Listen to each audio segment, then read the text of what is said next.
साथियों, आप लोगों के बीच में अपनी बात रखने से पहले मैं अपने सभी संतों, गुरुओं, महापुरुषों को, जिसमें खासकर महात्मा ज्योतिबा फूले, छत्रपति शाहू जी महाराज, नारायण गुरु, पेरियार रामास्वामी जी, बाबा साहब डॉक्टर भीमराव अंबेडकर जी एवं मान्यवर साहब श्री काशीराम जी को नमन करता हूं। साथ ही उत्तर प्रदेश की 4 बार रही मुख्यमंत्री, पूर्व सांसद और लाखों करोड़ों की धड़कन और हम सब की प्रेरणा स्रोत आदरणीय बहन कुमारी मायावती जी को भी तहे दिल से धन्यवाद करता हूं। साथियों, आज आप बहन जी की एक पुकार पर आज हजारों की संख्या में यहां इकट्ठा हुए और यही नहीं, दिल्ली के हर कोने में यहां पर हजारों की संख्या में बीएसपी के बैनर के नीचे हम सब जो आज पिछले सत्र में जो गृह मंत्री जी ने अपशब्द कहे हमारे बाबा साहब के लिए, तो उसके लिए उनके सम्मान में आदरणीय बहन कुमारी मायावती जी के एक आवाज पर आप सब इतनी बड़ी संख्या में सड़कों पे उतरे, उसके लिए मैं आप सभी का तहे दिल से धन्यवाद करता हूं। साथियों, ये आप लोगों के दिल की बात,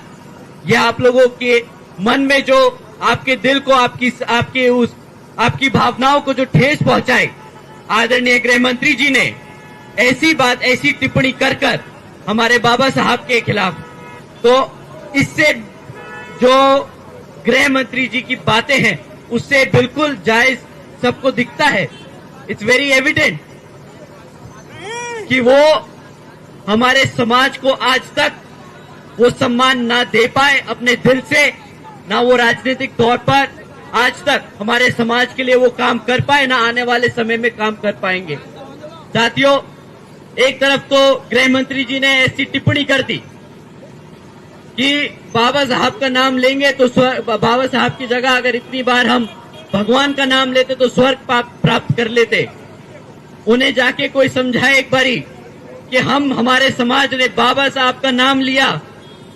आदरणीय बहन कुमारी मायावती जी ने संघर्ष किया उनका नाम लेकर, मान्यवर साहब ने उनका नाम लेकर संघर्ष किया, तो हमें यहाँ जीते जी स्वर्ग मिला है, उनके भगवान के नाम से नहीं, हमारे बाबा साहब के नाम से मिला है। साथियों, उसी के साथ साथ उन्होंने जिस बात पे टिप्पणी करी, ये कांग्रेस के लोग जो नीली टी शर्ट और साड़ी पहनकर आजकल ढोंग कर रहे हैं,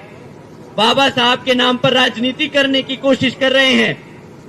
इनसे ज्यादा इनके पास अब और कुछ मुद्दे बचे नहीं। लोकसभा में तो वे बेचारे कॉन्स्टिट्यूशन की किताब लिखाकर हमारे समाज को भटकाते रहे। अब जब रिजर्वेशन की बात आई तो सब कास्ट कैटेगराइजेशन में जो रिजर्वेशन की बात आई, उस पे वो चुप्पी साधे बांधे रहे, उनसे एक बार भी उनसे टिप्पणी नहीं करी गई। पर जब दोबारा से दिल्ली का इलेक्शन अब सर पे है और जानते हैं कि भाई दिल्ली में हमारे समाज की क्या संख्या रखी है,